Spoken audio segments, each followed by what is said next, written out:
Now again, just to catch you up to date, this isn't new. This comes from an ancient word which means anidia, and that means to eat very little or none at all. Now, this has been in many esoteric circles on the planet, but right now it's coming out to the masses. Now, to let you know it's been in esoteric circles, 18 years when I ran across this knowledge, this young girl came out and said, there's people who don't eat, because I was already living this high holistic lifestyle where I was fasting once a week. I was on 80% live and raw foods. I meditated every day, so I thought I'd hit the zenith. So when she told me that, I went to go look up the information. Now back then there wasn't that much information, but what shocked me was that there was actually 21-day retreats already taking place 18 years ago on the planet. Most of them was taking place in Germany, Australia, they had a few in France, but that shocked me that that was going on. Why didn't I learn that in high school? So I went on my own personal quest of research, working with myself, finding out more information, and right now, since 2015, a lot of pranic or food-free people was working independently on the planet, but now we've been coming together working more. So the whole movement is really picked up, just to catch you up to date.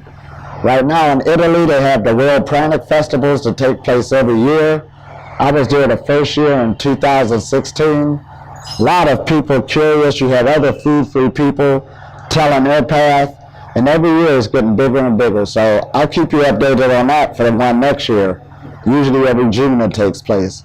They got a big one in Romania that's been taking place, and even when I leave India, I got a retreat that's going to take place in Egypt, a 13-day retreat, the first pranic retreat. A lot of people is interested because the foundation of this message is holistic health. I don't have an extra lung or extra heart. You understand? This is a byproduct of really taking a holistic lifestyle seriously. Now we live in an ocean of energy. We live in an ocean of gases. Now as we say these concepts, a person say, okay, I can see that. We got radio waves going through there. You might even have your favorite radio station going through you right now. Now due to the advent of the cell phone, we know we got text messages, Facebook going through us, all these YouTube channels. Now you can't see this stuff, but we got the equipment that can pick it up, that can show that it exists. And it isn't a new creation, it was always here.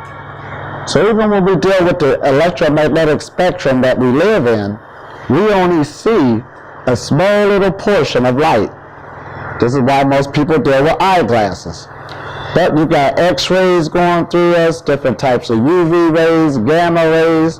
All of this exists and always been here. When you look at the different writings of the ancients, and they was talking about these invisible forces, now we can make this connection today, what they was talking about. Magic is only magic when you don't know how it works. When you learn how it works, it's not magic no more. So even when we deal with prana, there was a man last night assisting that this is a miracle that people can do that. And I'm looking at him saying, this is no miracle. The more I teach this, the easier it is to teach. And it's so practical, you can apply these principles and also do the same thing. So this is a good age we're in as knowledge has increased. And this is for everybody now. The universe is user-friendly, and we have perfect bodies that actually is designed to coordinate with this perfect atmosphere we live in. See, everybody's living on prana, if you realize it or not. You just have to realize that this is the foundation of your life. You would die without breathing a lot quicker than food and also water. Now here in India, you got a big Jains community who do their prolonged fast every year. A light bulb should go off just on that. Now there's a difference between fasting and living on prana, but even fasting is amazing. Just to clean your body out, give it a rest, clean out the clarity of your thinking. And even in today's medical field, they're saying the importance of fasting right in the medical field. It's always been out, because even Benjamin Franklin back over 100 years ago said to quote, "The less you eat, the longer you live." This all goes back to Greece. They said the same thing. So you got to keep in mind that your best health remedies was always therapies. That's the greatest medical thing. There's many types of therapies. There's a therapy of being out on the beach. It heals you. Therapy of being out in the sun. That heals you. The greatest therapy is talking to somebody else, because we're also sources of energy for each other. See, this is what you're feeding off of. It's more than just physical food.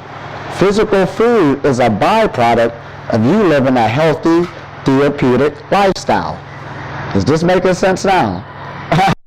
And another therapy is backing away from the table. There's many diet changes out there, but the best diet is not eating at all. And it's not even a diet. Even animals, when they don't feel well, they just stop eating by their nature. I seen a dog in Morocco got sick, and that's what he did. Laid under the sun every day, and about the third day his tail started wagging. He was back healed again, playing with his friends. This is something that we do naturally. Now, when you deal with the epidemic that's taking place now of sickness, illness, and disease on the planet, and it's affecting everybody. As a matter of fact, I'm kind of glad I was with a friend of mine who was had a financial good income, but yet and still he wanted to be food free. And I said, "Man, your income could be your curse." Right? So this is what you eat, cycle. I said, "Oh boy, something to go through." But we're just bringing that up because there's always a flip coin to everything. Dealing with that symbology of the movie, and I'm just bringing this up, Batman and Superman.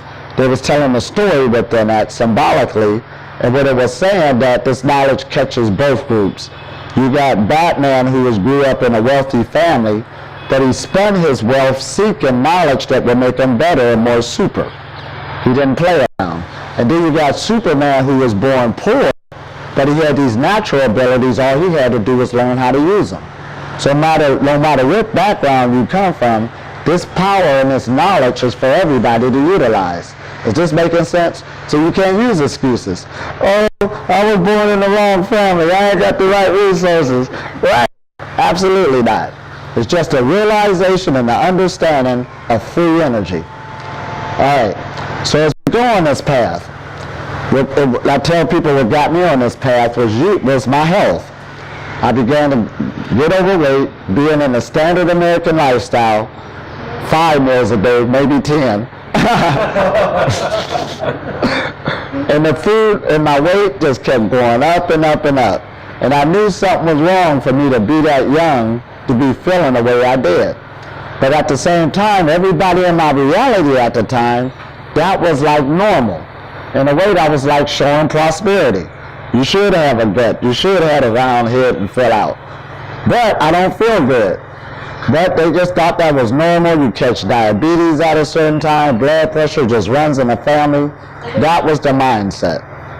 So of course, when I went to the doctor when I felt bad, he was in the same boat. He was overweight too, so he just threw me the pills. He didn't even do a checkup. So we was all in bad shape where I was coming from.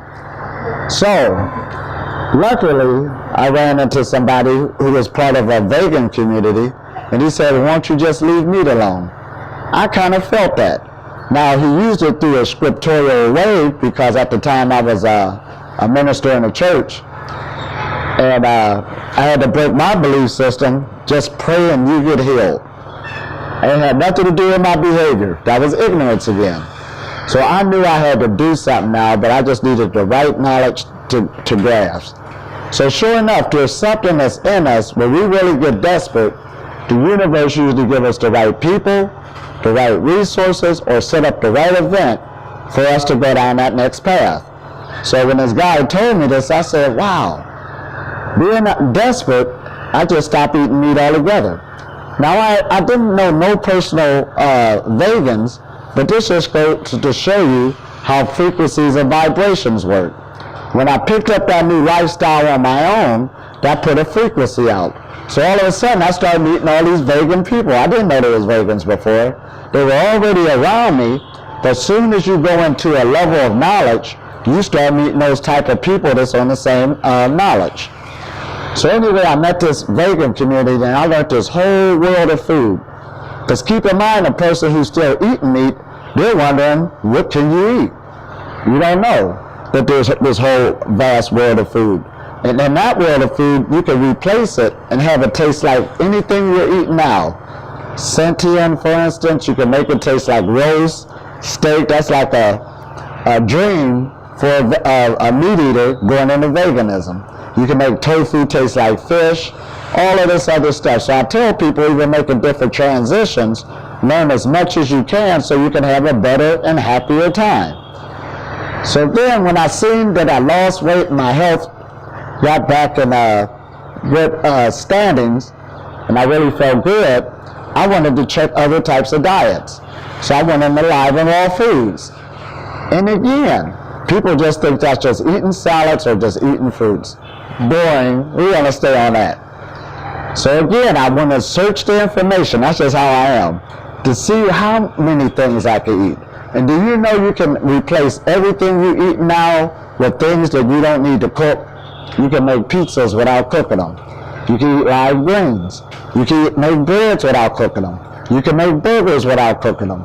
I learned so much in that world, I started to teach people how to do that. Because the more knowledge you have going into another diet change, you'll have fun, you'll have better replacements, and you'll be on that diet a lot longer to watch these energies grow.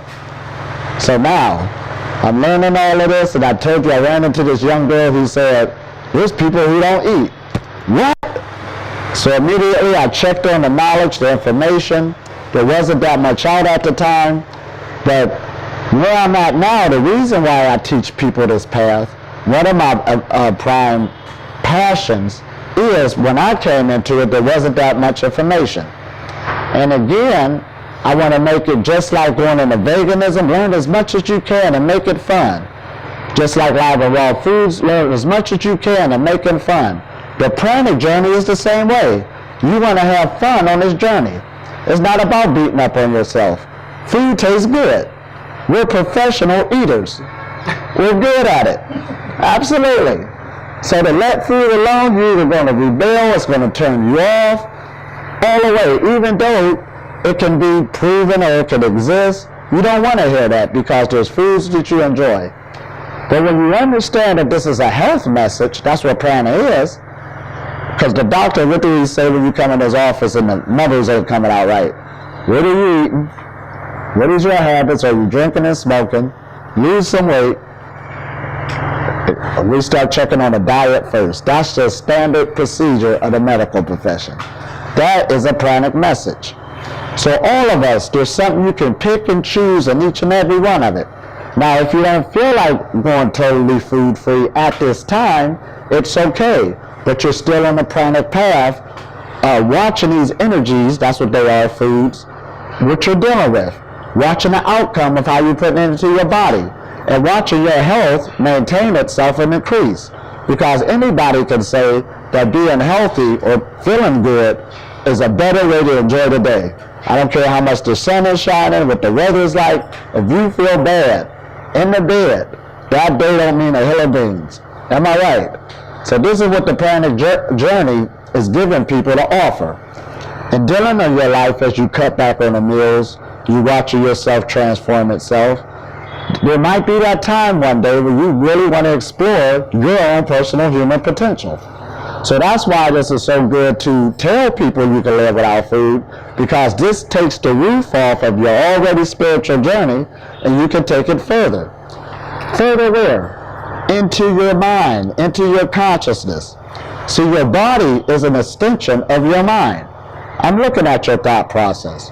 When you look at a person's habits, that's showing their thought process. So now you learn that even the external environment is your mind. But that's hard to believe on a lower frequency. But the more you come onto this path, yes, you do create your reality. Everything about it, the people you meet, the events. You're like a transceiver. Not only you're transmitting as you hear my voice, you're also receiving all of this input. This is great, isn't it? But this thing has become a reality now, and as you're working with energies, that's what it's all about. That's what you're dealing with in life. you can start taking these subtle energies, smoothing them out more and more, and the more you stay in a principle, it will become more tangible. Is this making sense? We do it all the time. You get a cigarette smoker, the first time they smoke cigarettes, but the more they do it, they become good at it. Really good. A professional cigarette smoker. That's why I tell people, don't be hard on yourself when you try to break a habit. You became good at anything you're doing, whether it was negative or positive. And your mind processes everything, whether it was good or bad. That's what makes us into biocomputers. Just like a computer, it receives all its information from external stimuli. We do the same thing. Your neurons process that information based on your knowledge, based on your education, and that's going to determine how you respond to it. Is this making sense now? So once you understand you function just like a computer, all I'm giving you is another download. There was a time I had to get the download of veganism, what it is and what it wasn't. Once I got the download, I started operating on that level. Then I got the download of live and raw foods. Then I had to get the download of living on prana. You understand? These subtle energies. And there's more invisible forces that's affecting us than things that are visible. It's always been like that since time immemorial. Now we're going to start working with these invisible forces. And luckily, right now you got a lot of knowledge in this age we're living in. You got the knowledge from the West and the knowledge of the East actually coming together. They'll tell you that hemoglobin, which is your blood, draws energy to it. We're mostly water. That draws energy to it. So these are good things that we can really take advantage of. Now listen at this. Let's just get into food for instance. And how we say water attracts light. Well, we could do an experiment where we could take one of those plastic bottles, put a flashlight on it. Okay, what is that saying? But then we can poke a hole in it so the water can come out the side, but the beam of light, instead of keep going straight, it's going to follow the stream of water. So let's go into foods, for instance. There's some foods that have better water content than others. There's some food that blocks light, and there's some foods that bring light to the body. See, the thing about the pranic journey, this is making so good. Even though this leads to food freedom on its ultimate level, it teaches you how to eat again. This is heavy. We're not teaching you how not to eat. The problem in the West with the preventable diseases, they ate too much. They overate. They abused it. They have ignorance what food is. Food is just a toy or is there for enjoyment, and they got nothing to do with your survival. This is what we're waking you up about. You're being sustained by the life force energy that runs the universe. This is what you're coming back into. And depending on what program you got, that's what you're functioning off of. So as we get this new program, this is going to better your life, give you more options, and you're a hybrid now. Before you were just function off of, I ain't got no gas, just like a car. I'm not going nowhere. But now we got hybrid vehicles. If it run off of gas, you flick a switch, and it uses solar power. It uses electricity. You're going to start functioning the same way. But some people say, well, what do I got a digestive system for? Because you're a hybrid. You can either choose to go from the earth, get your substance, or you can choose dealing with the ether and the elements around us. This is the options that we have. You're transforming yourself from an earth animal to an air animal. You're becoming from a terrestrial means the terrain, the earth, to an extraterrestrial. And it got nothing to do with a green man on planet Earth. You're just opening up your extra senses. That's an extraterrestrial. Now you're utilizing these alien energies.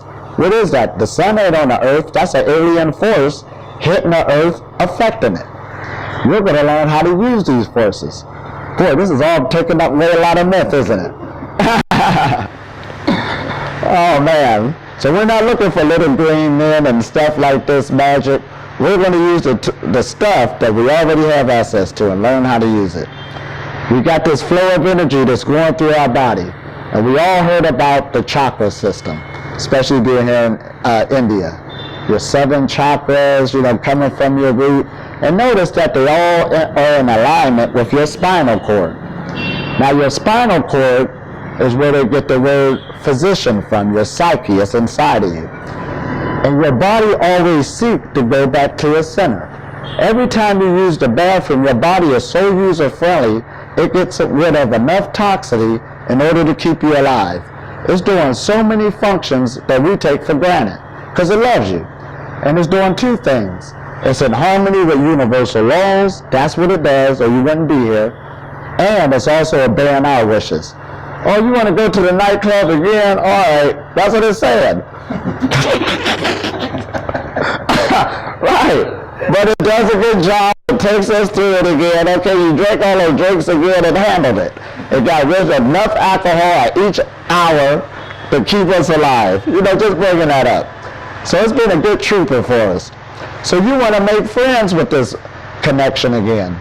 Now your body and your mind is already one, but being on the lower frequencies, they seem so separate.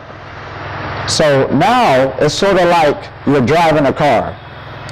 You want your car to go where you want it to go. You don't want the car to drive you. I want it to go over here and your car driving you over here. So that's how a lot of people living in their body. Their body is driving them where they wanted to go. I just couldn't help it. The habit is stuck in there.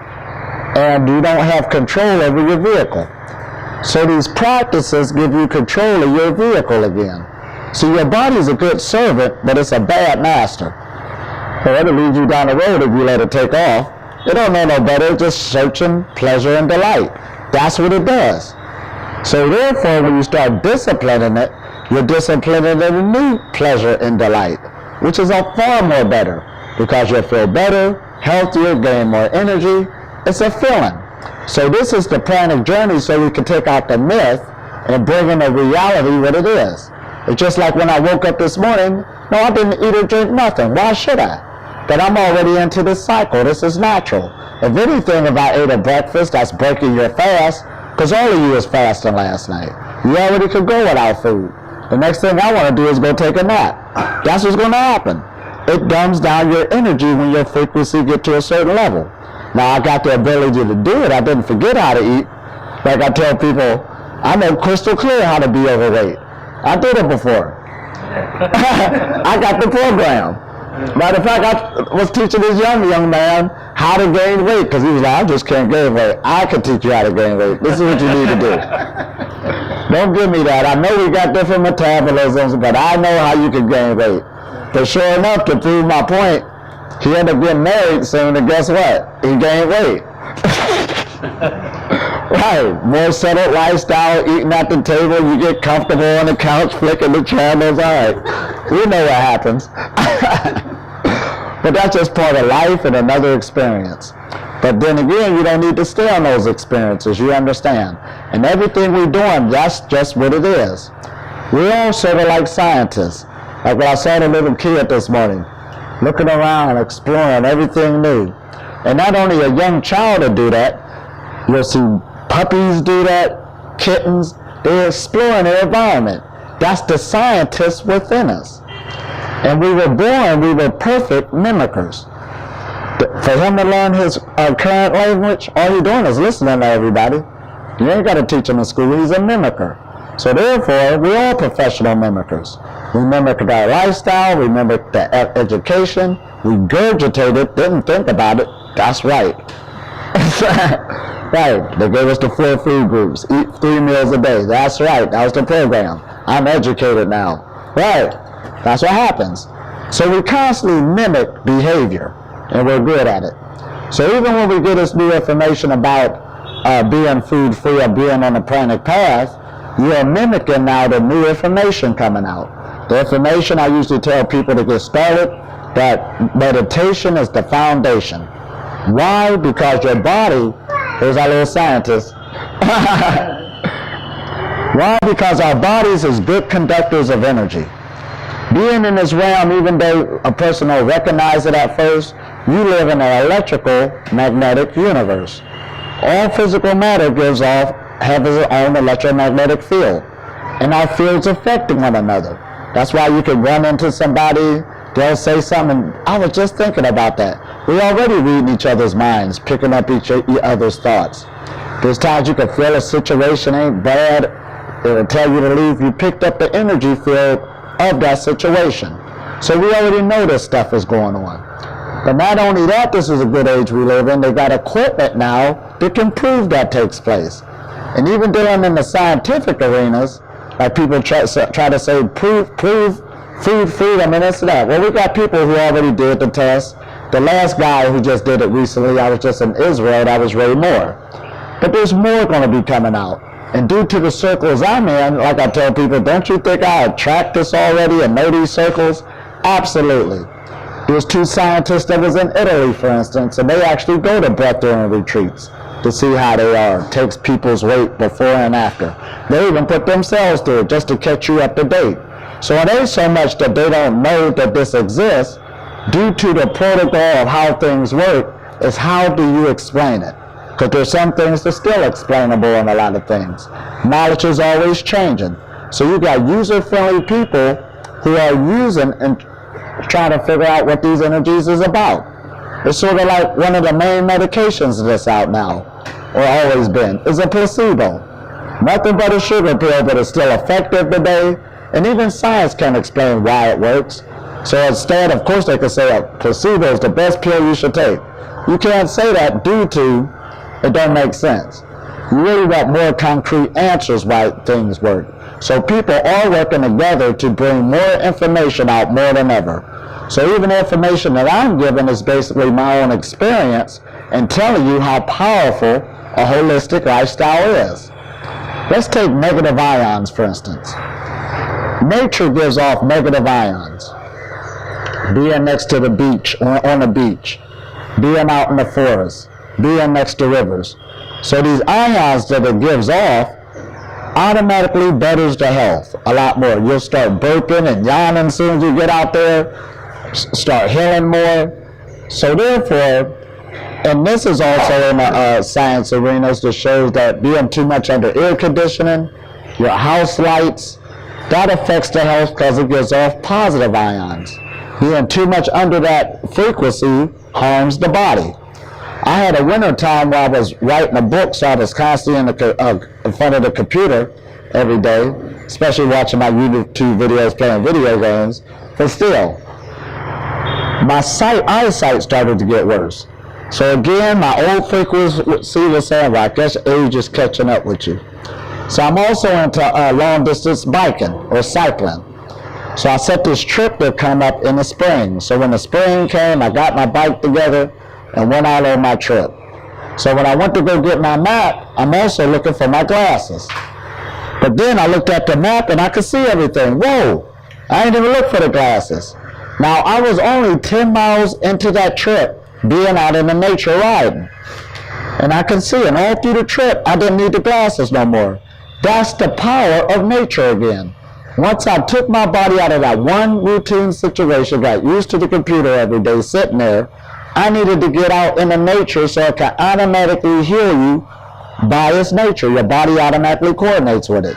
So therefore, I had to scold myself. You know better than that. We can talk this information, but applying it is a whole other thing. I've been knew I shouldn't have been in front of that computer like that. But that just shows you could fall into a habit anytime. So just like you can open up your energy centers, open up your chakras, we constantly always can close them. There's indications when you know they're closed. Now I'm going to get into this. Because a woman did ask me last night, how do you know when your chakras are open?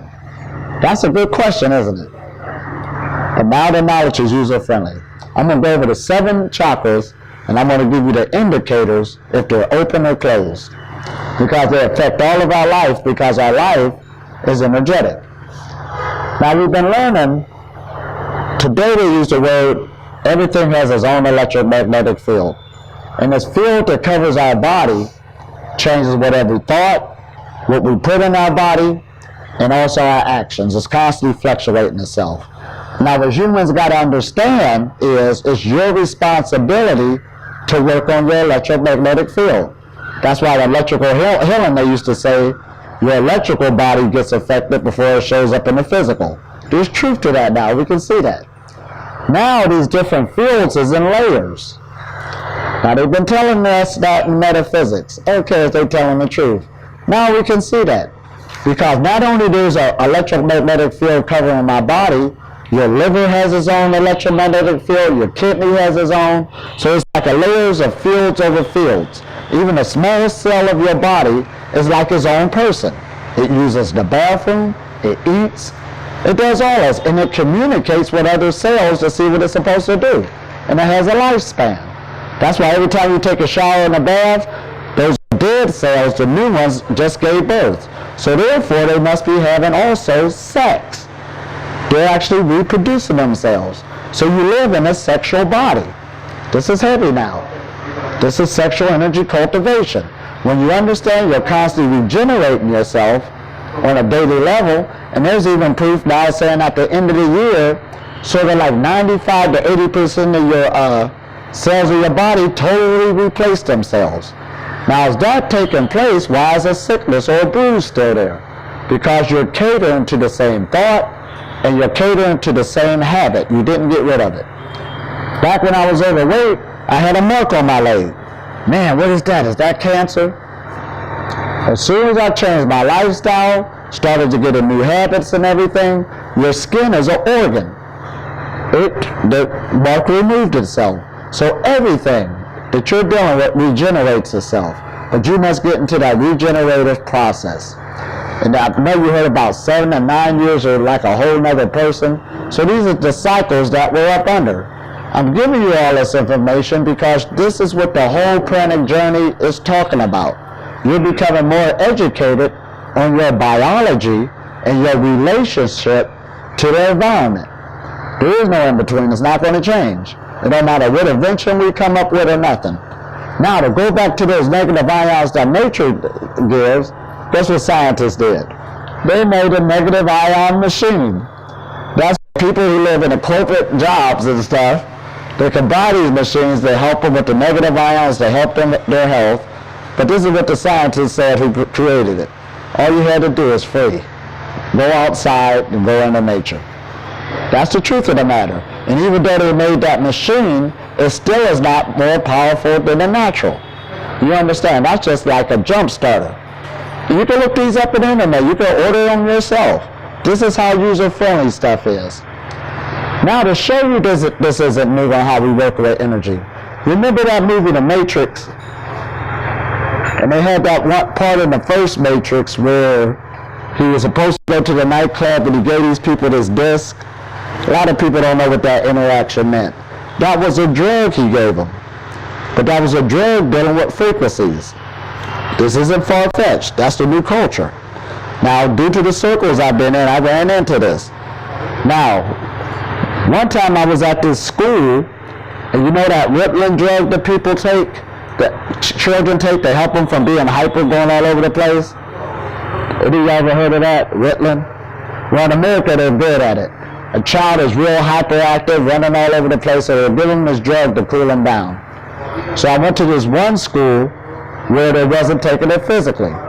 They had it in the lights. They give the frequency and it dumbed down the behavior. This isn't new. Whether it was good or bad, this knowledge is already being conducted. So then I was in Australia. I met a couple one time who gave their daughters smart drugs. This is what takes place. Nothing but frequencies again. But last but not least, as I tell you this information, one time I had this community center, and this woman brought me this machine called a harmonic translator. That's what it was called back then. Now, mind you, this was over 15 years ago. So it's kind of like a box, and you hook it up to your laptop or your computer. And what it does is it'll show a human body there and show you the frequency coming off of it. And you had a place where you can put your thumb on the machine, or you could take a piece of your hair, put it in there, and it will monitor the energy field coming off of your body. It will tell you where the aches is at, the pains is at, and then it will turn around and tell you what herb will be better for that particular pain or illness. Once you see it on the computer, you push the button on what you want to do, and it sends the frequency of that herb to the location of your body. That already existed. Now, to make this user-friendly, so what I'm saying, because I look at people saying, you need to get caught up where we at in this information. You're actually behind. You can order this personally for yourself. They got all different types of them now. They don't cost much either. That one back then was $1,500, so that's, dollars back then, so it's outdated now. They got smaller ones, more efficient. So we've been dealing with frequencies. We're dealing with it all the time. So just like you can send an herb to somebody through a frequency, you can send it through an email. So that's why when the healers was telling you I could send you healing through a TV or this and that, we already been doing that.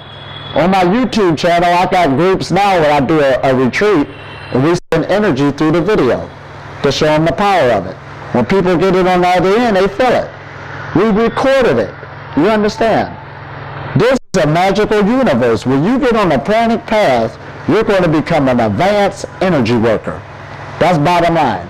That's all I'm doing. I'm working with energies. You're doing the same thing, but now you're upping your game. You're getting caught up where everybody else was at.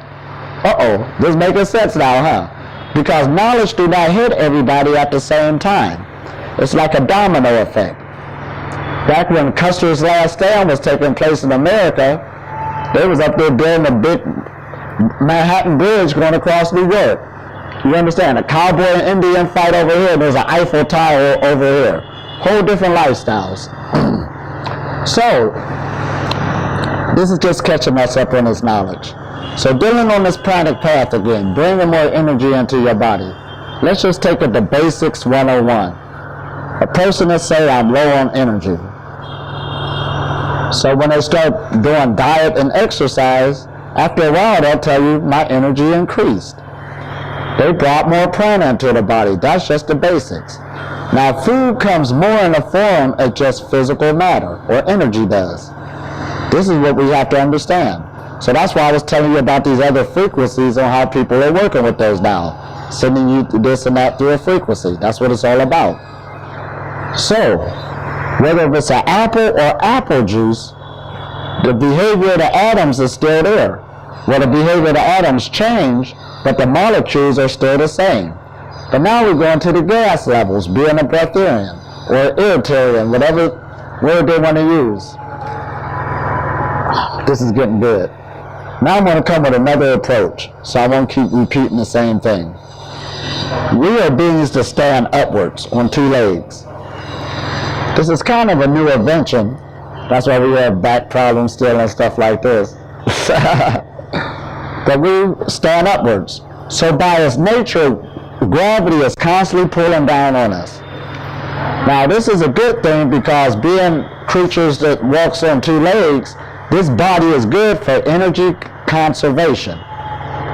We are the longest walking animal on the planet. Wow, that's powerful, ain't it? So just like the cheetah is the fastest running animal, if a cheetah can't beat a poodle in running, what will we say? The cheetah must be sick. So if you can't walk that long, that must be what? Your potential is not there. There's a sickness taking place. So once you understand that this is just human potential again, because there's tribes right now that will actually chase down an elk or a gazelle. They can't outrun it, but they'll track it. And every time the gazelle go and try to go for breath, here they come again, they'll start running. Then they'll get to the point it can't run no more. And they just walk straight up on it. They know that they're the longest walking animal on the planet. What makes us different than other animals is our skin. We actually perspire to cool ourselves off when we get overheated. Other animals can't do that. That's why they could actually track down that gazelle just by walking. He got to breathe out of his mouth. A dog does that. That's why you can walk longer than all of them. You have things going on for you that's different than other animals. Which is good when you learn how to use it. So people ask me all the time, well, if you're breatharian and don't eat, do you still perspire? Yes, it's at a whole nother level. All this is here for is to regulate, to keep your temperature inside at a consistent rate. That shows you're healthy. I believe for the system in America, it was 98 point something. If it goes over that, it'll cool you off through sweat. If it goes under that, it'll make it shake to bring more kinetic energy to keep you warm. Our bodies does this by its nature. It automatically does it with the system, so we can maintain that particular frequency. So, Since we're learning this about ourselves, when our ancestors was migrating, making these different migrations across the planet, this is what they had in their favor. They was the longest walking animals, for number one, and for number two, they were the animals who could go without food the longest. They ain't always running the food when they was migrating. They just waited for the next meal till they come upon it. Now there's an old joke that they used to say, and this was the joke. You had these aboriginals who was living a life of hunting and gathering. So this person who was used to an urban lifestyle was living with them, spending time with them. So they was going on a long hike or a trek. So they wasn't taking food with them.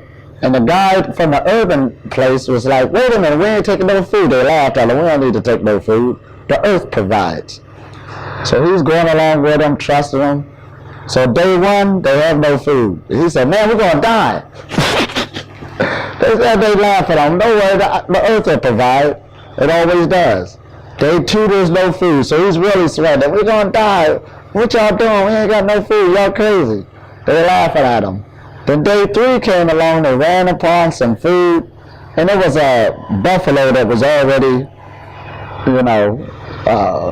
desecrated, but they came upon it. So they start cooking the buffalo, eating it, having a good time. And the guy who was from the urban, we finally got some food. So he just eating it all up. But he ate so fast and ate so much he was sick. Everybody else laughing at him. But the moral to that story is that the earth always provides what you need. You don't have to worry about it. And you don't have to get in that routine. Somewhere along the line, we was eating every day like you're supposed to. If you don't, you can't last. Then they went into 3 meals a day. This is what being healthy. And that's not the case at all. Right now you got a revolution where people are reversing that. Eat less, live longer. And when you deal with this preventable sickness disease that's happening in first world countries, again, we ate too much. So just like the earth can regenerate itself, now we got another problem, going green, pollution. Now the earth can regenerate itself, no problem. But what's happening is we're making too much pollution too fast to where it don't have enough time to regenerate itself. So it's the same way on an individual level. Your body can handle toxicity. That's what it was designed for. But you're doing it too much. Is this making sense? It can handle it too much. So even dealing with the breatharian or pranic levels, like we say, you don't forget how to eat. You can have a good time picking and choosing. Your body can handle that easy. That's why a person will say, I could go drink a cappuccino now. I don't need to worry about if it's healthy or not. That little bit don't mean nothing. That's child's play. So this gives you more freedom altogether. So now, being on this food level like this, once you understand you already have these abilities in you, you're the longest walking animal, and you're also the animal that could go the longest without eating food. Now what also makes you unique is you can make a plan. This is how smart we is. We can do some incredible things with ourselves. You become a bodybuilder if you had the will. You can learn how to run a marathon. You can learn a new craft. You can learn music. You can learn calculus. Anything you put your mind to, you can learn it because you can make a plan. But just like when you're learning something, what do we all deal with? Repetition to download that new practice. You just don't learn a song one day and then don't play it no more. You got the song. You practice. I'm going to practice. I'm going to practice. Pretty soon you become better at it. In the beginning, you didn't even know you could do that. This is what the pranic journey is talking about. Of course you can't live without food right now. There's a practice to take place to where you become good at it. It'll become second nature. And it starts with one day. Of course it'll be hard that one day. I usually tell people when I started fasting, I ate my best meal before the fast started, and after it was over, I went for my best meal. But I was just happy I went on 24 hours. Over a period of time, I didn't have to do that no more. It became easy. I was mowing the yard on the day I was supposed to be fasting. Now I could be around other people and don't get irritable. I got so used to that new habit, that new practice, it was now part of me, just like a skill. I was talking to a musician not too long ago, and I talked to him in musical language so he can understand the pranic message. Wow, because we are giving off music. Not only everything vibrates, if it's vibrating, it's giving off a sound. So you're changing your sound frequency to come off of you when you make these changes. These are subtle things, but now these practices start making sense. Like I told you, I didn't meet other vegans until I became a vegan. That means that new sound was coming off of me, even though I didn't hear it with my ears. And like right now, I meet other breatharians all the time. That new sound is coming off of you, a new vibration. So we're working with these things. But again, just because something is invisible, it's easy to violate or forget universal laws.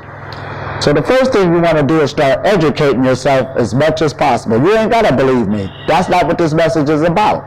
Learn how frequencies work, vibrations, learn what foods does, the different frequencies they give off, and then since you like a scientist, just like that little kid, you never forgot that curiosity. This is a laboratory that you have at your disposal. Start working with yourself on these new energies. This making sense now.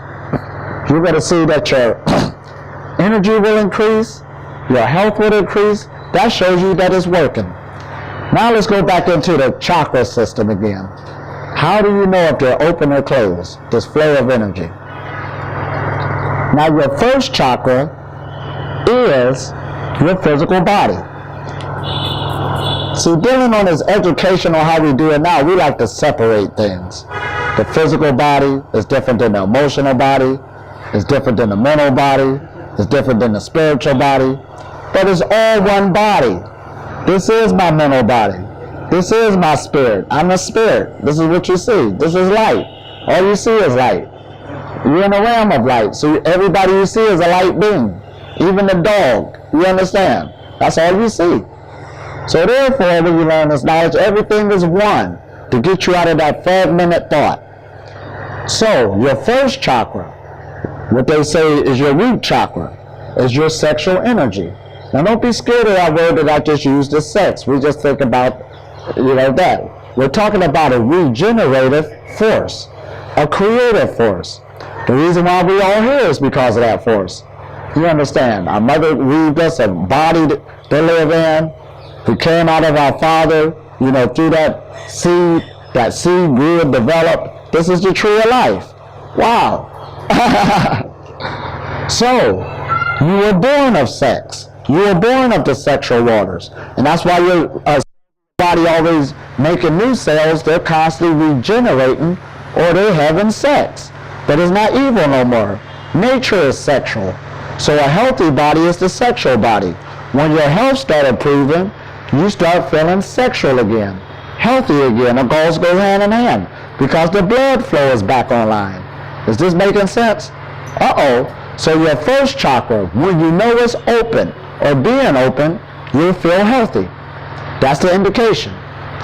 When you're not healthy, that shows it's closing or it's closed. That's an indication. Your second chakra, that deals with personal relationships. Whether it be, with your spouse, your children. So that determines how the relationship is going. If the relationship is going sour, sometimes it's due to a chakra being closed. That's the indication. You feel they irritated you that day. So the saying is people irritating you or are you already irritated? Is this making sense? This is the indication that chakra is open or closed. Third chakra, your solar plexus. Notice it's right above your stomach. This is the great plexus. This deals with mental clarity. What you eat affects the way you think. That's why they say this is your second brain. 90% of your diseases begin in the colon. That's why fasting will benefit you one day a week. Even in the medical field, they're agreeing on fasting. And even if you were to go to get a checkup with a doctor right now, he'll tell you at least don't eat or drink nothing for 12 hours. So we can get better readings. This affects everything in the body, mainly our thinking. So this is what the way you think. If you want to think more clearly through things or have cognitive thinking skills, it pays to watch your diet or eating very little. Co-regulation. This is how you know if it's open or closed. Boy, my mind is just foggy today. That's how you know. This gets good. Fourth chakra. That's the longest energy center coming out from the body. And again, they got equipment that can see your electromagnetic field coming off your body. And there's even a scientific research team that you can look up on the internet that monitors that, because heart disease is one of the biggest things in America. That means that chakra is affected. But that chakra deals with how you look at the world. If you look at the world like how I talk, people got hope. Everywhere I go is beautiful. I meet beautiful people everywhere I go. That's the truth. But that also is the indication my chakra's open. When the world is dark, man, humanity ain't got a chance. Boy, everybody just bad. That's an indication how you're looking at the world, but that chakra is dictating how you see it. Now this is what gets good. Your voice chakra. Have you ever had a person had a problem? They talked long enough that they talked their own solution. We all do it, because we know what the problem is, right? Remember I said your body's hooked up with universal laws, and it always tells the truth. It tells you what chakras are open or closed. So when you say to a person, how your day going today? Man, my body's hurting, I'm sore. They just told you the first chakra's closed. It tells you what's wrong. What chakra's open or closed. How you feeling today? Me and the old lady got into another fight. Me and the kids ain't getting along. The second chakra's closed. It just told it. Bing. All you got to do is listen to a person. They tell you what chakras are open or closed. Now again, if you say, how you doing today? Man, I'm feeling good. And me and the old lady going out tonight, everything going good. The first and second chakra is open. This is how you know a person is talking. What's wrong with them? Which energy is flowing? If it's flowing bad, they're going to speak it. If it's flowing good, they're going to tell you. All you got to do is listen. Third chakra, clarity of thought. They're stuck between decisions. It's unclear. But when you got a good colon health, you have better clarity of thought. You have better cognitive thinking skills. I was surprised one time when I went to a doctor's office and they asked a person about their cognitive thinking. They're connected it with health. Because if you have bad health, it's hard for you. Cognitive thinking is thinking things through clearly, from point A to point B. Some people ain't got that good thinking skill. A lot of it is attached to health. So when a person is thinking with clarity, they're speaking clear about a goal, about something that they're into. It's crystal clear. Wow, this is something ain't it? All you got to do is listen. Number 4, the fourth chakra. That's when the world is dark. A person is talking to you, there's no hope. Every time you talk to them, they're negative. That's an indication. Or you can even catch yourself as you're talking. I do it all the time. That chakra's clogged up. I listen to myself. Because who do you have the most conversation with all the time? Yourself. We talk to ourselves all the time. That's your biggest conversation piece. So listen to yourself more. It'll tell you what chakras is clogged up in you. Man, I don't feel good. Look at that voice, chakra's clogged up. Let me go open it. As soon as you open it, this is the power to know what chakra is what. You're going to feel better. As soon as you open it, you're looking at the perception of the world differently. So the way you look at the world is how you're going to be talking about it. Wow, this is heavy now. Now let's go into the third eye. And I know a lot of people make money off of opening up your third eye. How do I open up my third eye? It's not going to be open if these ones below it is closed. Energy love to rise upwards. That's why in Egypt you see your pharaohs with your serpent. They say their third eye is open because they understood that the other ones must flow in order for this one to be open. And this is when your psychic abilities catch online. This ain't far-fetched. This is where the word physician comes from. You're picking up things a lot better. You're picking up people's thoughts and ideas. A person says, I was just thinking that and you just said it. Right. You're in tune. You're in tune more when these are in tune. This is how you open it. And it's your responsibility again to keep them open. Just like they can open, they can close. And how can we close them? Behavior. Not meditating. Right. The foods we eat. It won't take long. That's how sensitive it is. We are an energetic being. And last but not least, your cosmic chakra. When we do these meditations, your thalamus is like an antenna. It's only going to let so much energy in that you can handle. Is this making sense? It ain't going to give you too much because it'll kill you. Your body loves you. So when you meditate, you're opening up that gap more and more. In some teachings, I don't probably here in India, they say you have a silver cord. Have you ever heard that? Where there's this energetic connection that's taking place, and what you're doing is making that silver cord bigger and bigger the more you meditate. And there's all types of techniques on how to do that. You can speed up the pace of your ascension. One of them, Leonard Orr, got that book called The Ascension Manual. He talks extensively about it. But now, since I'm bringing this to your forefront, now when you pick up these books, it's going to make a lot more sense what I'm talking about and how you can work for it. It's not far-fetched no more. So, this determines how much cosmic energy is coming into the body. If this is all clogged up, it ain't going to bring that much in. If this is running smoothly, this is what the story of Shiva and Shakti is talking about.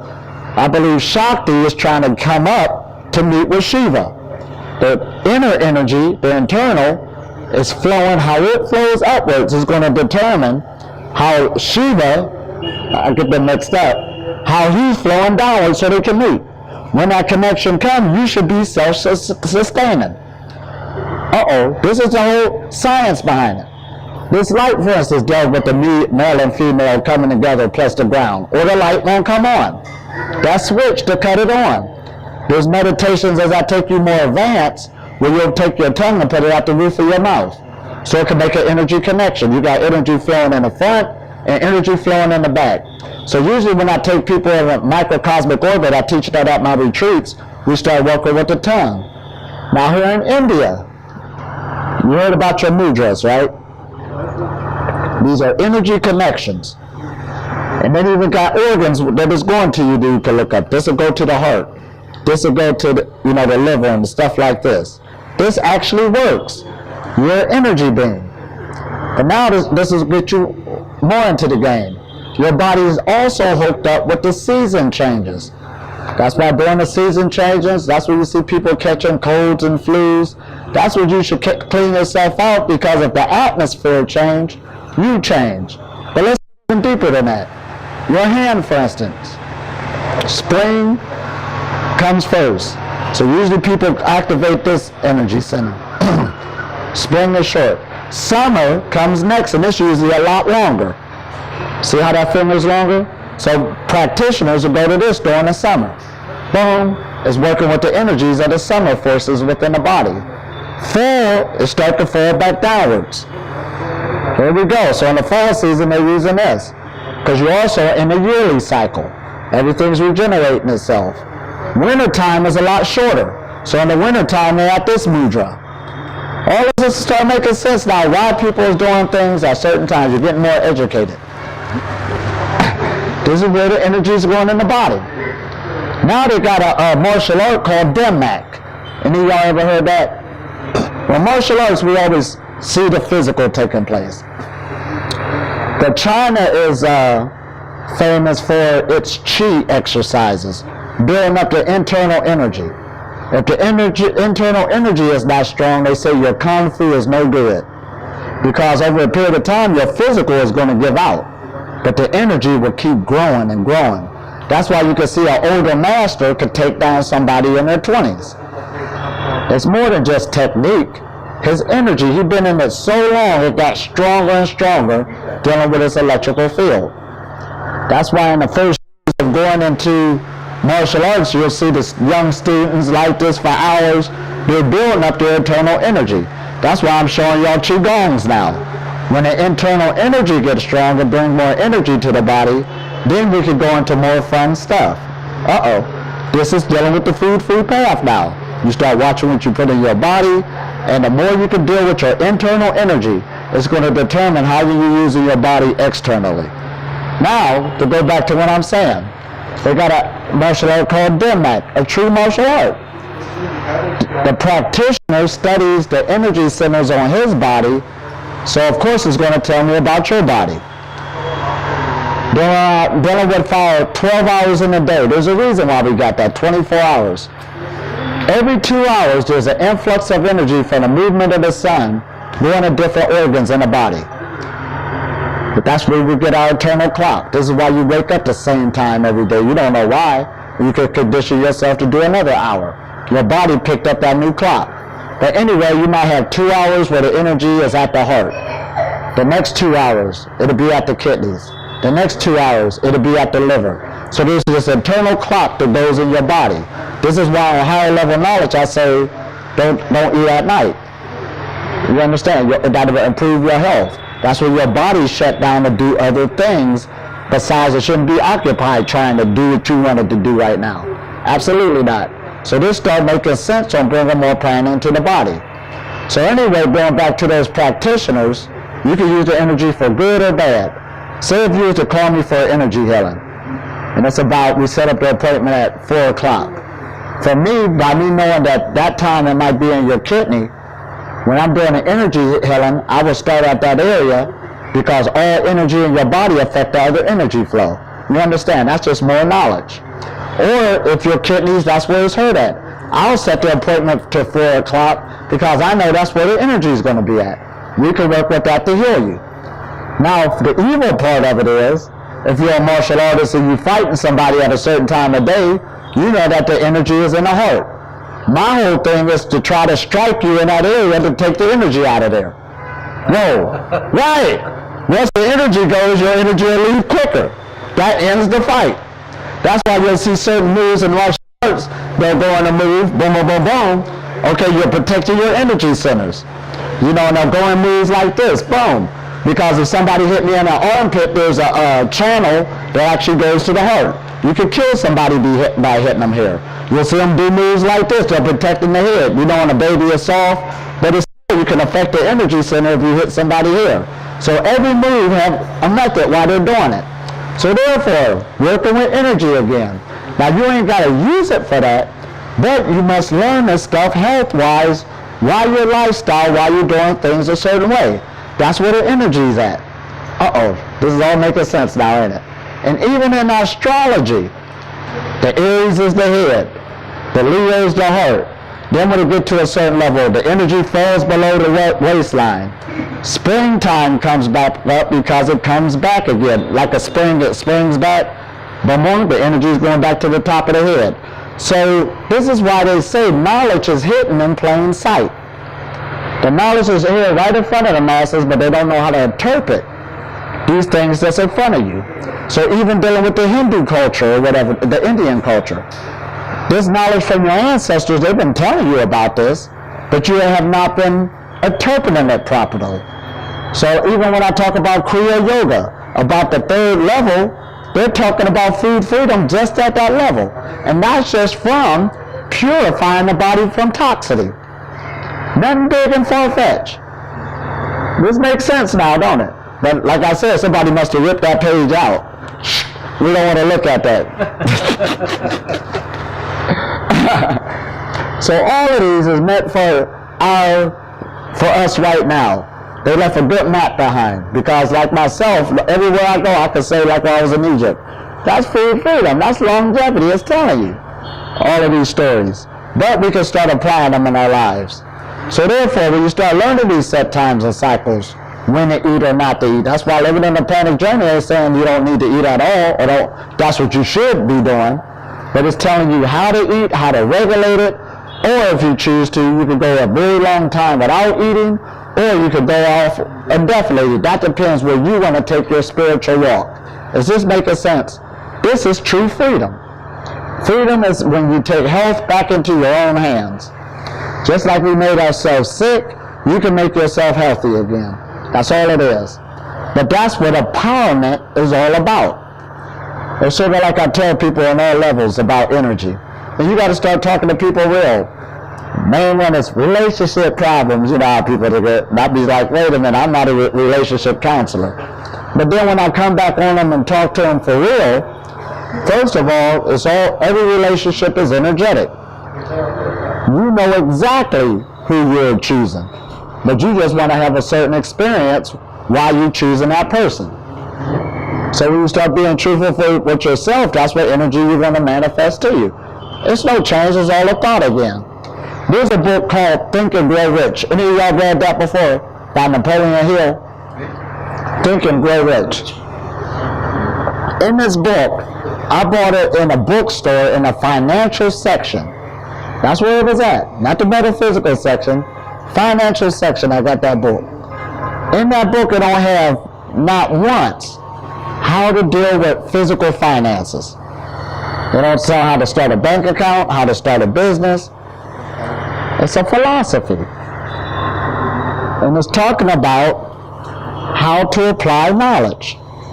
There's a chapter in there that's talking about sexual energy, and it's talking about chakras. In that book, that's connected with finances. This is what they're telling you. That's why they say health equals wealth. We don't know what that means. We just think, okay, I feel good. You get sick, you miss a day of work. You get sick, you can't think of nothing more creative no more. That shuts you down. You get healthy, it brings back that creative force. Matter of fact, you become a genius. I'd be surprised at some of the things I come up with. I'm a genius. Right, the energy's flowing. You should come up with good things. I even made a song one time. I was in Morocco for 5 days up on the mountain. I actually made a song, really got it recorded, just do it on the internet for fun and just start selling. People was buying it. I said, I did that. A genius. That song came out of nowhere, but I'm just saying, that's what mode of thought and confidence you would get into and everything's flowing. Wow. It was a mantra. I love me, oh yes I do. That's all I was singing over and over again. That made somebody's day.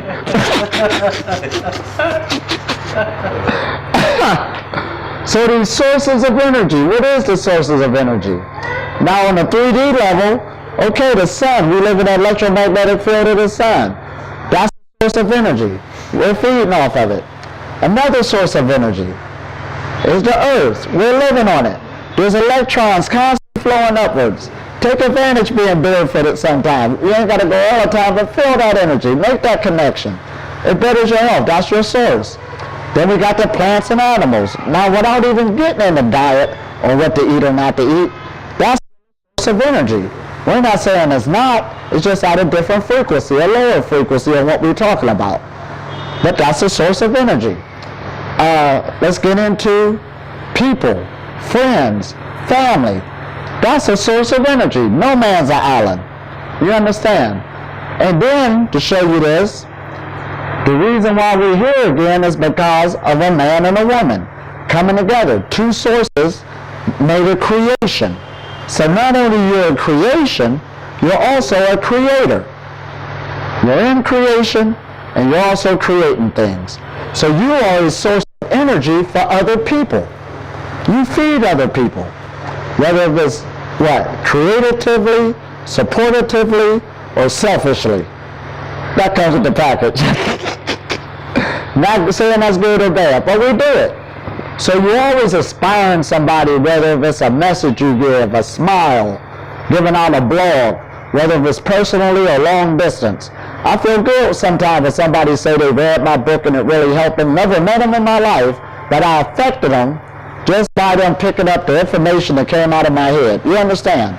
So you are a source of energy to others. So when you're dealing with energy flow and these different hierarchies of energy, this is what you're dealing with on a total pranic path. And what you're saying about gaining back your own power, I'm going to get my source of energy instead of from an animal. I don't need to go there no more. He got his energy from the earth and other sources.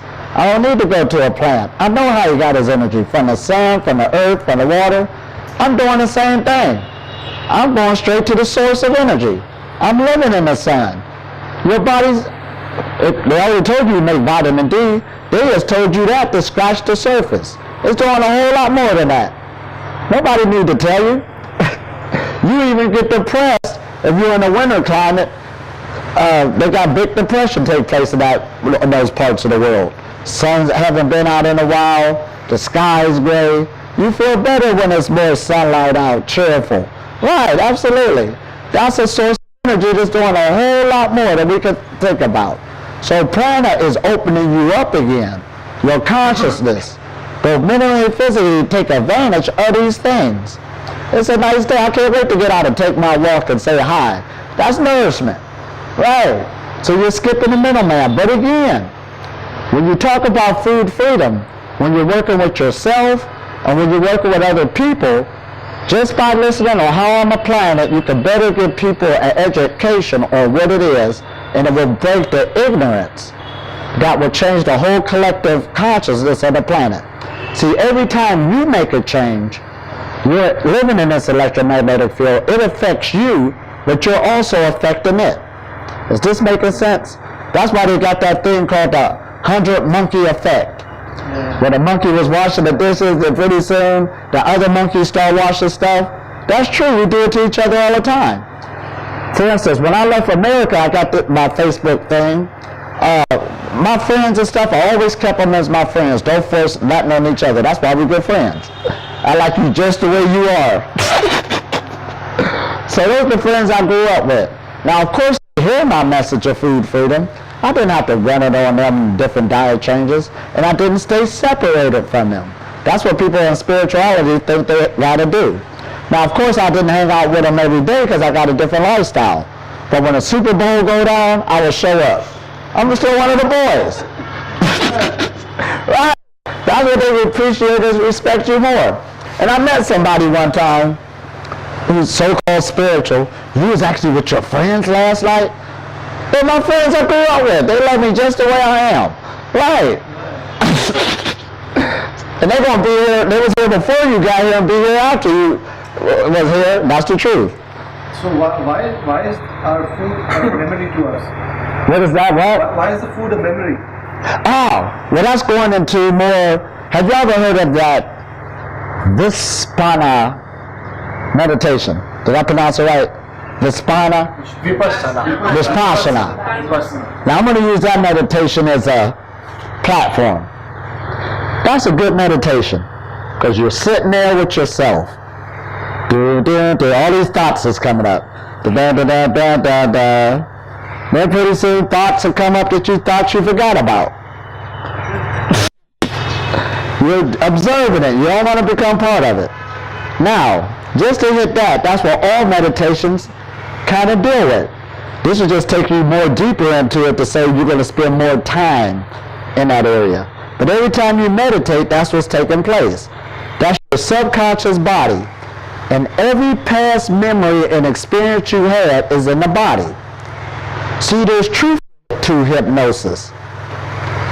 Just remember, try to remember. Now remember, your body is picking up everything even though you ain't consciously picking it up. There could be a mouse that could look around the corner and look at you. Your body remembered that, even though you didn't see it consciously. That's when the sun is coming out, when you start getting more sensitive, and you probably feel it now, you can feel when it start coming up. The sun is up.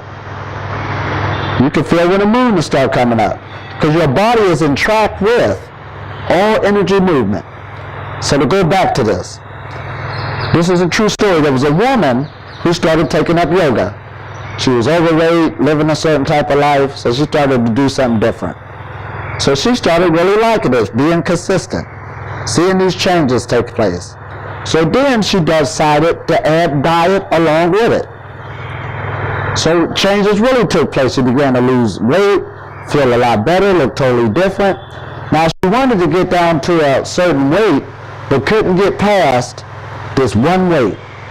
Now she even increased her yoga, and she even increased her fasting, and increased her diet changes. It still wouldn't get her past this weight. Physical was out of the physical now. What kept coming up was when she went through a divorce with her husband. That was the weight she was stuck at, is when she went through that divorce. It was now stuck in her body. When she dealt with that through some type of therapy or meditation to get over that, once she finally got over it and resolved it with herself, that's when she was able to lose weight. So these memories, everything you do, put a memory in your body. So that memory is resurfacing. That's why a person will learn they're eating out of emotions. You're just eating out of memory. You're just rotating to the foods that you know you already opened it up and enjoy. Remember I said about my pet rats when I got them? When I got them, they only knew the food that was in the pet store. That was the memory they had. They didn't know what other food was. So I could keep it right there. They didn't know what it was. But the day they tasted it and found out what that was, they ain't want their other food no more. I couldn't even buy it no more. It did no use. I want that. That built a new memory, a new sensation. That's what I want. See, every time, the reason why food tastes so good, there's a reward center in our brain. I got a video talking about this, that you are under a great obstacle course. It gives off a chemical called dopamine, oxytocin. That's an award. People get it from drugs. They get it from alcohol because your body feeds off of stimuli. Sex is number one. That's the biggest stimuli. This is why in that book, Think and Grow Rich, they hold a whole chapter talking about sexual energy. And it wasn't born physical. In India, they talk about brahmachari, sexual cultivation. But that's going deeper, talking about the energy and the power of it, if you can tell what they're talking about. You got to go past just that little physical stuff. But anyway, it all leads back to the brain again, back to the mind. So anyway, your brain seeks for this reward. That's all it's doing. That's where the memory's coming from. And dealing with, say, lunchtime, that's when you eat, it starts giving off that chemical before you even tasted the food. It remembers what it's supposed to taste like. That's why in my journey when I liked avocados and I tasted it and it tasted the same before, the enjoyment before I went through that was that chemical was letting loose. I'm going to go get my avocados. But when I tasted it, it went against now how I'm feeling. That's what the turn-off was. It was no more pleasure because the chemical didn't let off. So that's what it's all about, these chemical reactions to let off, why our body had these memories. So when you get into those meditations like Vispana and the rest of them, you're dealing with those memories, just understanding this energy. It will move when you just observe it. It's not part of you. That brings more light into the body. And dealing with when Buddha hit enlightenment under the Bodhi tree, that's what he was talking about. His enlightenment came from him dealing with the past memories of him living that life. But this was what's good. Not only are you dealing with your own memories, your information came from your parents. All they did was put information together to make us. But not only that, you received all the information of your ancestors. You have information from an ancestor from 100 years ago, 1,000 years ago. You never met them, didn't have to. That information was taking place in their lifetime, up to when they conceived. Not their whole life, up to when they conceived. That's when they passed on the information. You got all their memories and everything else.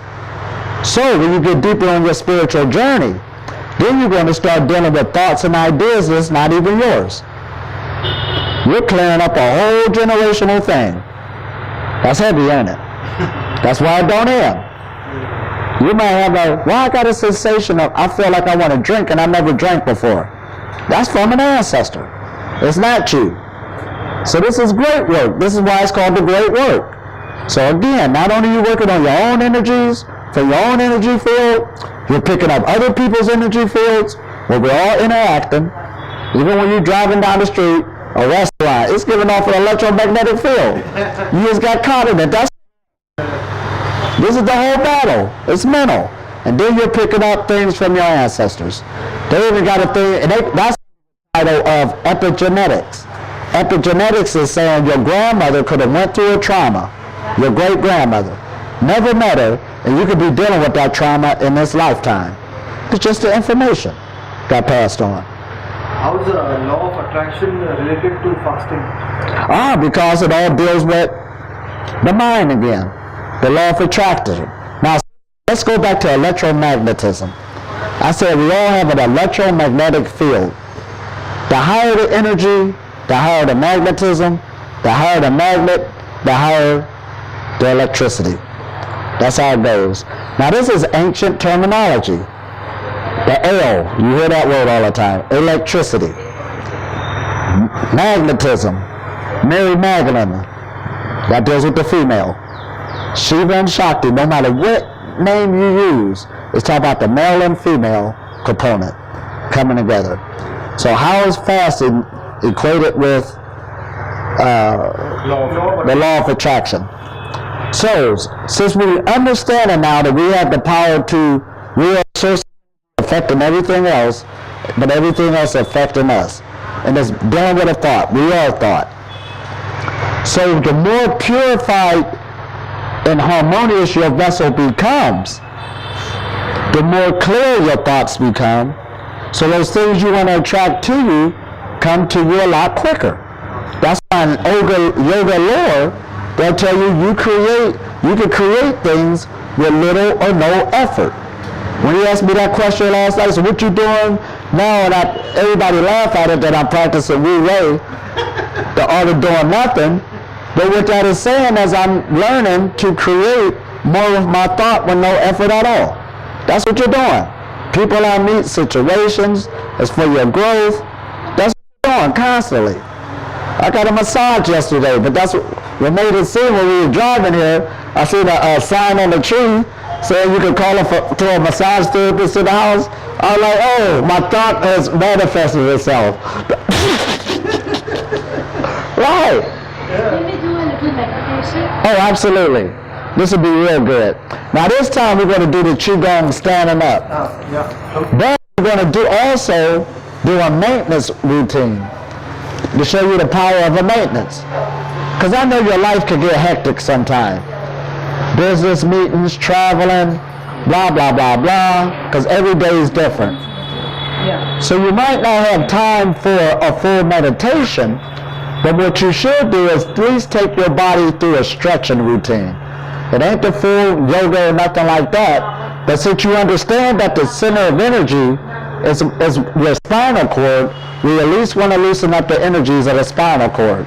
So even dealing with Kriya Yoga and stuff, they will actually do a stretch up routine first before they do their meditation. Because if the more relaxed the body, the easier the energy flows, the better your meditation will be. And the energy can flow a lot better. So what we're going to do is first we're going to start with the neck and get rid of all the tension. So we're going to go clockwise and make nice circles, going at your own pace, loosening up the energy of the neck. The more relaxed the body, the easier the energy flows.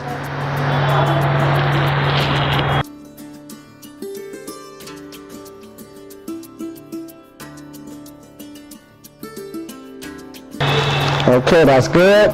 Now we're going to go the other direction. Go at your own pace. And allow that tension to release itself.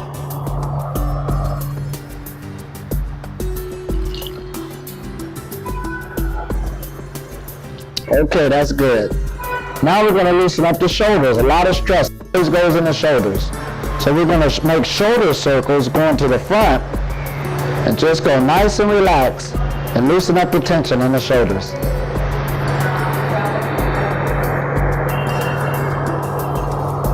Better energy flow. Now we're going to go reverse.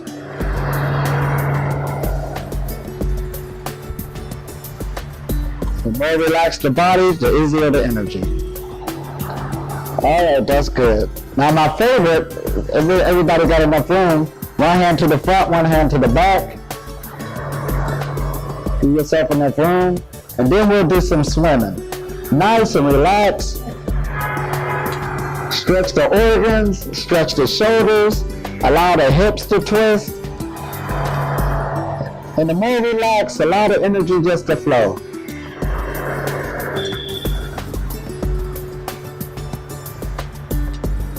Alright, that's good. Now go backwards. Nice backstroke. It's good to give the body some maintenance on an energetic level.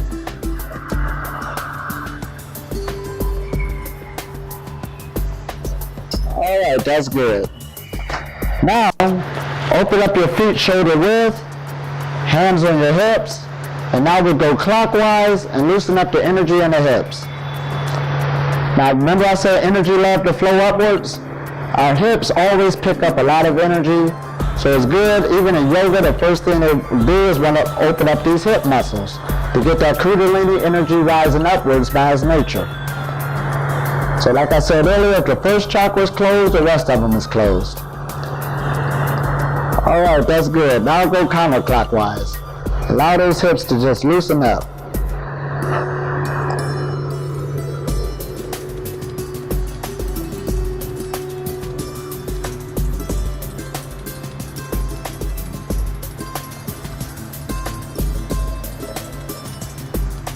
All right, that's good.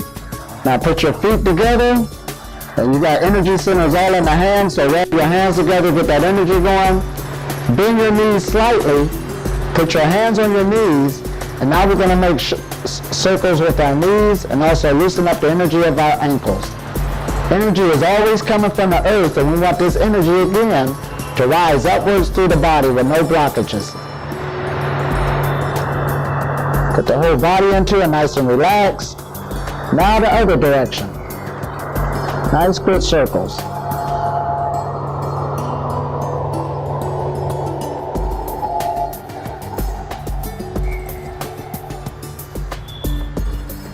And that's good. Wonderful. Now, let's go ahead and just let the body relax. Put your hands under your belly button. Now for the men, it's right hand over the left, and for the women, it's left hand over the right, because we both have different ways of our energy flow. Just feel the body for a minute.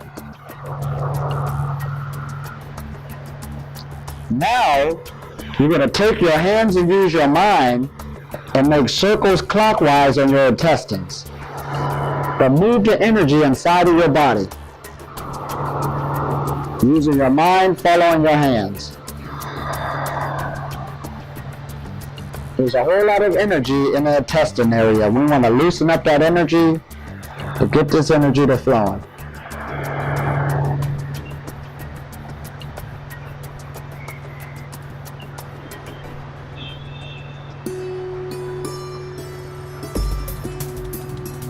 Okay, that's good. Now let's reverse it the other direction.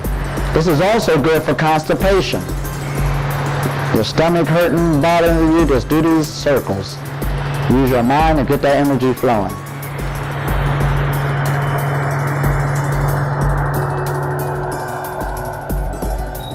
All right, that's wonderful. Now back out your dantian, just feel your energy.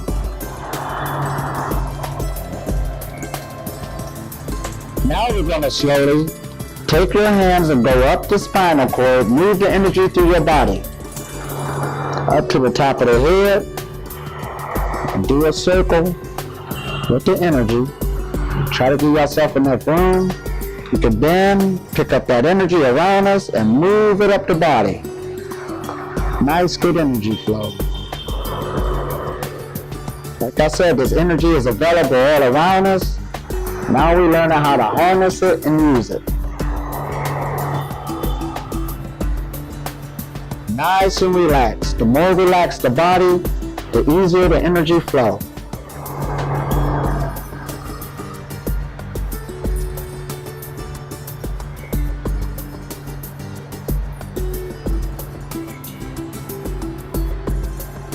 Now we're going to do one more. Nice energy flow. And then you can rest at your dantian and just feel your body.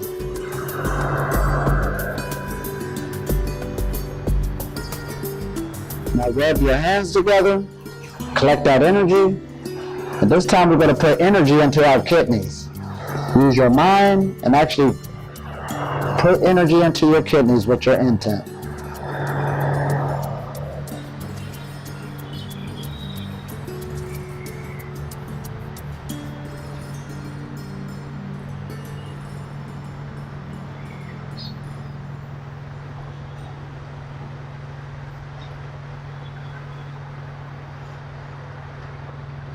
All right, that's wonderful. Now we can get ready, nice and loosened up. Now the positions we're going to go over, we're going to open up the feet just a little past your shoulders so you're nice and relaxed. And it's sort of like you're sitting on a ledge. You're going to bend your knees a little bit, but your spine you still want straight. And then the first position is going to be, we're going to, like you're making a ball in front of your belly button, but you want to kind of make it loose as possible. Because the more loose and relax the body, the easier the energy flow. This will be first position. Second position is like you're holding a ball. And nice and loose, relax. So you'll be in this position. And then the third position, this is called fire blooming. Now keep in mind, you're always going to keep your knees bent. But of course, if you want less tension, you come up a little more. And if you need more restraint, you can come down even more. But go where you're nice and comfortable and you don't overdo it. So we're in this position. Fourth position is prayer hands. We'll relax in this position. And then fifth position is our hands down at the side with the palms down to the earth. So these are the 5 positions we're going to work with. In the retreat, I'll show more. But these are the basics to get the energy flowing. So y'all ready? Get your favorite position, nice and comfortable where you feel comfortable. And we'll go to position number 1. You can keep your eyes open or closed, it does not matter. And just relax. This shows how the power of the body automatically works with the atmosphere. There's cosmic energy always raining on top of us, and there's earth energy coming from below. Even though we're standing on top of this building, it doesn't matter. We're in an electromagnetic field. If you feel any shaking or sensations in the body, that's okay. Those are energy blockages trying to break themselves through. Relax the shoulders. Relax your hips. Relax your feet. Just relax the whole body.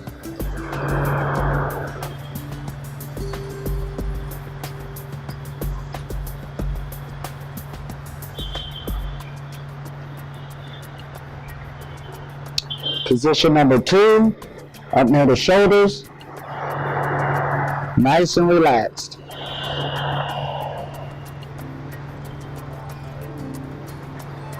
Relax the shoulders, relax the hands.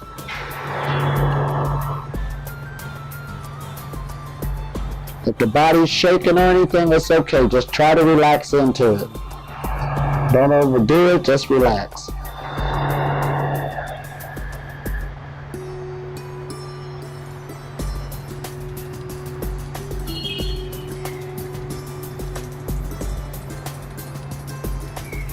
One more minute.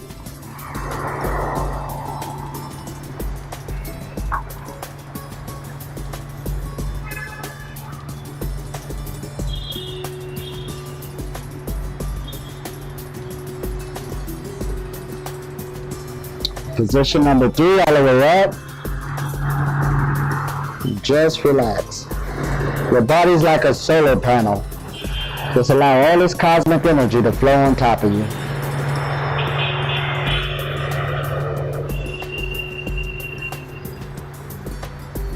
One minute in this position.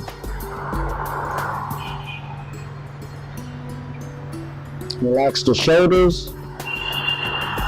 Relax the hips.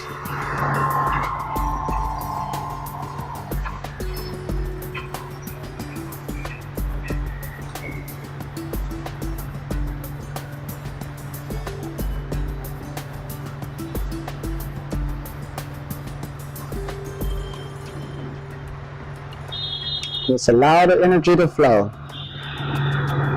The more relaxed the body, the easier the energy flows.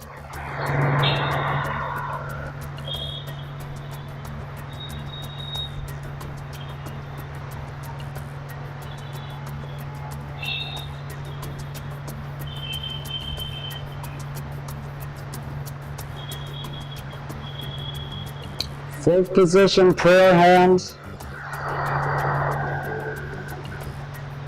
When the hands come together, that actually locks in the energy connection.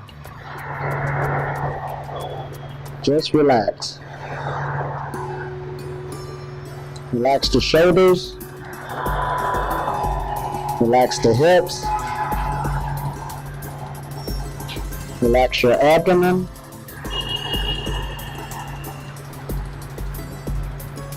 Allow your feet to soak into the earth.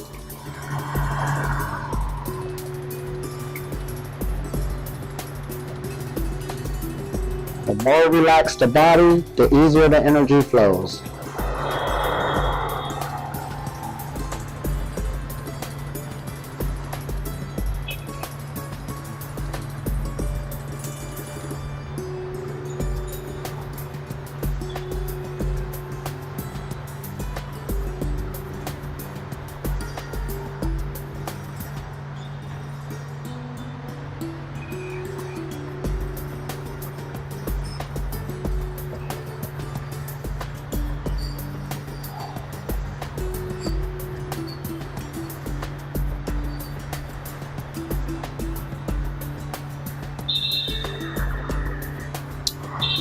Fifth position, hands to the side with the palms down, nice and relaxed. Just allow the energy to flow. The body knows what to do with the energy.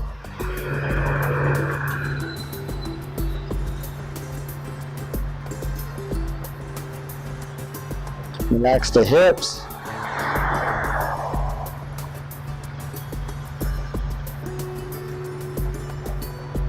Just breathe regularly. You can keep your eyes open or closed, it does not matter. Just relax.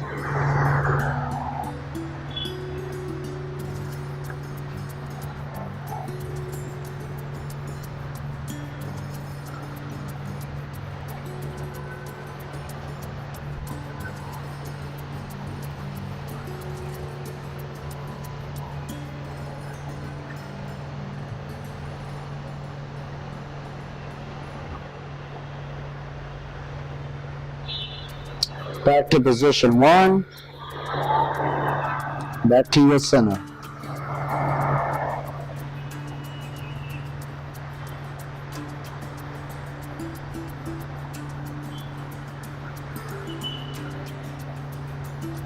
Relax the hands, the shoulders. The more relaxed the body, the easier the energy flows.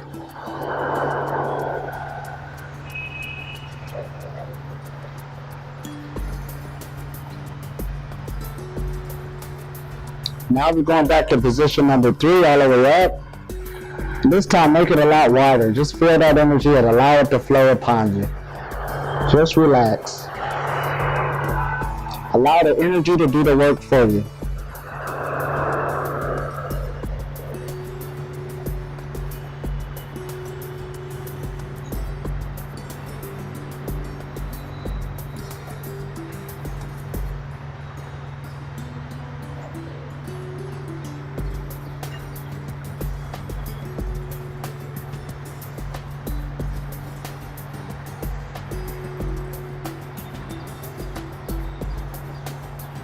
One more minute. Relax the hands, the shoulders. If you need to bring them down a little, it's okay. Just allow the energy to flow. It knows where to go.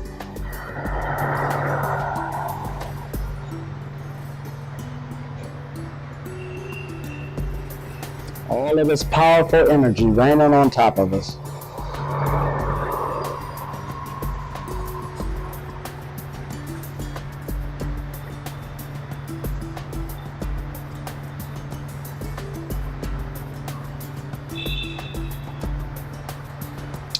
Back to the prayer hands. Just rest and relax in this position.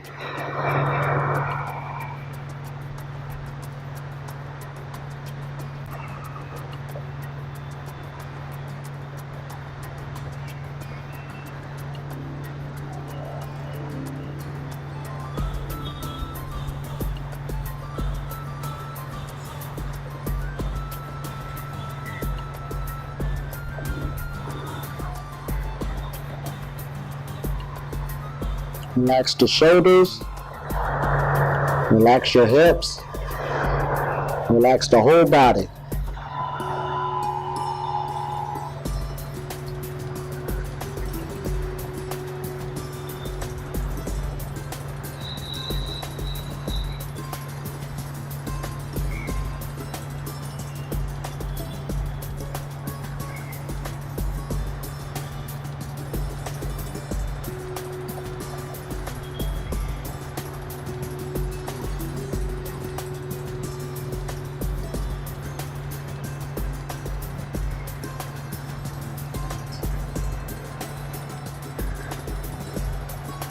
Now this time, put your hands at your side, but keep the palms going up. Relax the shoulders. Relax your face muscles. Just allow the energy to flow.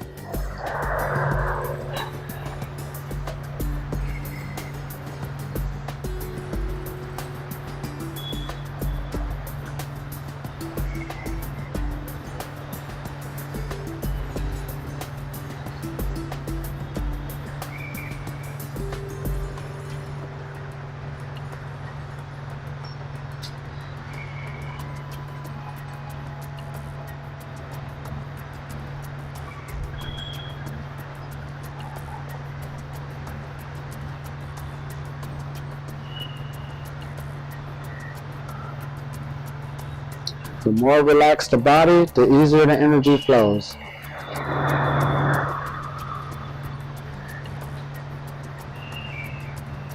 Alright, we can rub our hands together. But this time we're going to do something real good. Let's make a circle. It's a big circle. You don't really have to hold hands. Rub your hands together. Let's close it in a little bit more. And make a big ball within the circle. Project your energy with your thought. You can do it. We project it all the time. Make it nice and strong. Nice white ball, real big. Project that energy. Now we're going to put thoughts into it. I'll start out with a word, and then we'll go to my left, and everybody put a word within the ball as we send it up to the universe.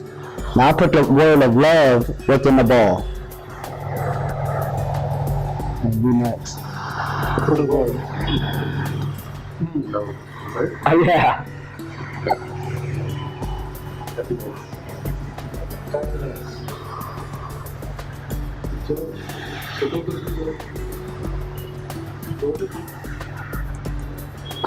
It's okay.